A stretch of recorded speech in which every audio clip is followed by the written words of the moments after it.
Hello, welcome to Old Nerd Reads Marvel Comics in Order. This is episode 61. This time I read The Invaders, number 9, the October 1976 issue. This is the second half of the introduction of Union Jack and Baron Blood. We left off last issue with Union Jack returning to service after retiring after World War One, and somewhat of a defeat of Baron Blood after Baron Blood attacked the invaders. This copy is in pretty good shape. I think this is a Jack Kirby cover. I'm not sure. I didn't look it up, but I want to say that that's Jack Kirby. That's my guess. That looks like Jack Kirby to me. The cover is in pretty good condition. It's got this weird crooked spine roll here, so it's a little off. It's a little cattywampus. It's a little rough around the edges. It's got some staining. Otherwise, though, it's not bad for being 48 years old, 50 or 49 years old. But here we are. Start off. Here's Union Jack. He's just joined the invaders at the end of last issue. They're returning to Fallsworth Manor. This is Lord Fallsworth going back to his home with the invaders. And everybody's happy about Union Jack returning to service, except his daughter. She is very upset about it. And she attacks Captain America because she thinks it's his fault that her father has returned to service. She's upset because her mother was killed during the Blitz. And she's worried that her father, by returning to service to fight the Nazis as a Union Jack, is going to get hurt or killed as well. She's learned self-defense from her father. There's a little demonstration of her skills here. But the exertion causes her to pass out. She grabs her throat. And we discover that the rest of the team and her father, the invaders and her father, notice that she's been bitten by Baron Blood. She's got puncture marks on her neck. And that's what caused her to pass out after the exertion. Now here's Baron Blood in disguise as the nephew of Lord Fallsworth, John Fallsworth. I think they're starting to suspect that maybe he is Baron Blood, but they don't let on just yet. Here he demonstrates a little sensitivity to light. And the invaders decide that they've got to go back out tonight and stop Baron Blood. They make a plan to go into London, just like they did the night before. Captain America orders Lord Fallsworth, aka Union Jack, to stay behind at the manor to keep his eye on his daughter in case Baron Blood shows up again. Of course, nephew John is allowed to overhear their plans because, like I said, they do suspect him of being Baron Blood. They haven't let on to that yet. The invaders take off. Union Jack gets suited up for the night. John takes off, and once he's out of sight, takes off his fake teeth, revealing his true teeth, his vampire fangs, and attacks. Now here's one of the powers that Baron Blood has. He's able to hypnotize Union Jack. Union Jack drops his gun. Baron Blood comes in for the attack. Oh, we'll take a quick commercial break here and check out these Mighty Marvel Treasuries. These oversized comics that they were putting out back in the 70s. And a whole collection of them by this point.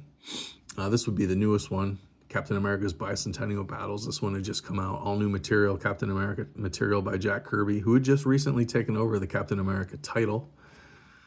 I think this one right here, the Spectacular Spider-Man, this must be how this Spectacular Spider-Man title or comic got its title, because they did this Treasury edition and they named it the Spectacular Spider-Man, and that's before Spectacular Spider-Man title even started. I think it starts maybe a year later from now, in 1977.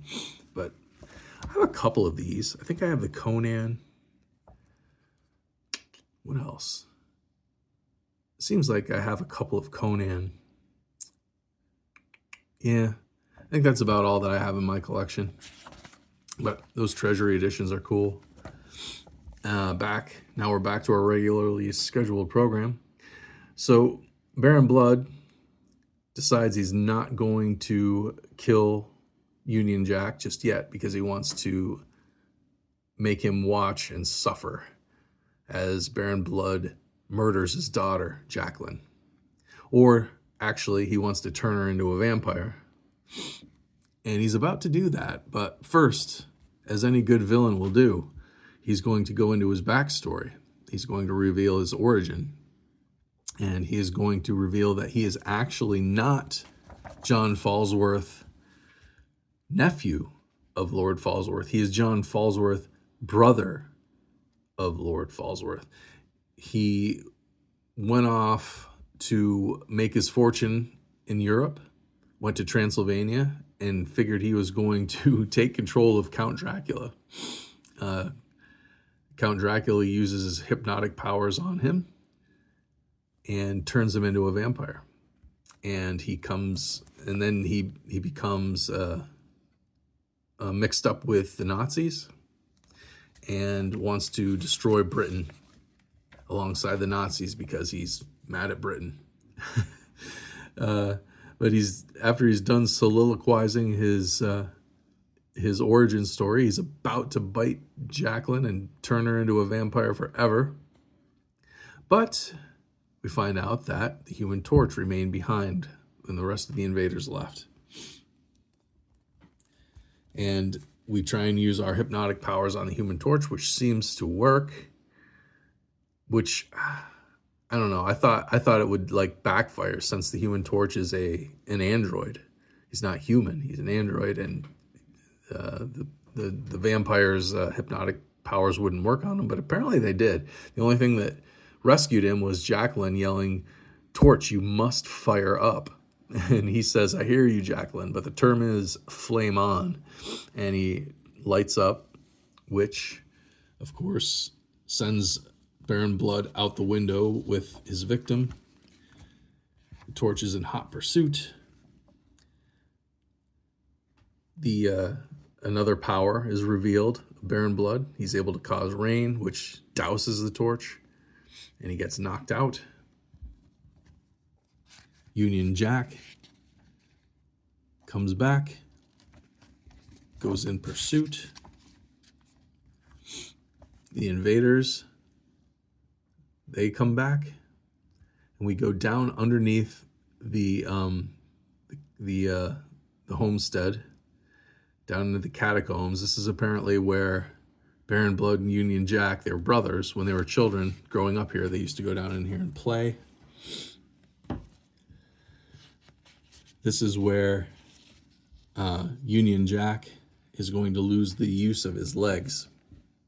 As you will see, the fight breaks out between the two, and a boulder gets slammed down on Union Jack's legs. And this is how he ends up in a wheelchair after this. And then the invaders show up just in time. Baron Blood is able to handle them quite well. Union Jack is able to pry the boulder off his legs, sends it rolling down, and it eventually hits Baron Blood and knocks him into some stalactites. Or are they stalagmites when they're coming up from the ground? I think they are. Stalactites hang down, stalagmites stick up. And impale him on the stone and kills him. Or so we think.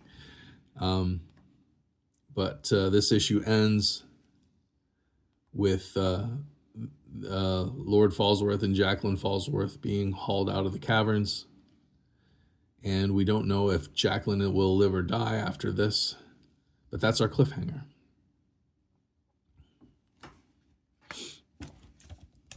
Another fun issue of the Invaders. See, written by Roy Thomas, art by Frank Springer and Frank Robbins, I believe. Yeah, Roy Thomas, Frank Robbins, Frank Springer. I don't know why. I didn't care for Roy Thomas's writing when I was a kid. The only thing that I really could stand was his Conan stuff, Conan the Barbarian. Even that I thought was pretty wordy. And looking back at this, I can see where it's pretty wordy. But at the same time, I used to love Uncanny X-Men, and Chris Claremont was a very wordy writer. So I'm not sure what it was that I didn't like about Roy Thomas back then, but now I appreciate him now. I really dig this story. I dig his work on the Invaders and Fantastic Four. Finding that I really enjoy his writing, and I'm looking forward to reading more of it as I go through this series of reading my Marvel comics in publishing date order. So if you've got anything to say about the Invaders, Roy Thomas, or anything I talked about, please comment it down below. I'd love to hear from you. Otherwise, like, share, and subscribe. I really appreciate you watching. Stick around for more. I'll see you next time.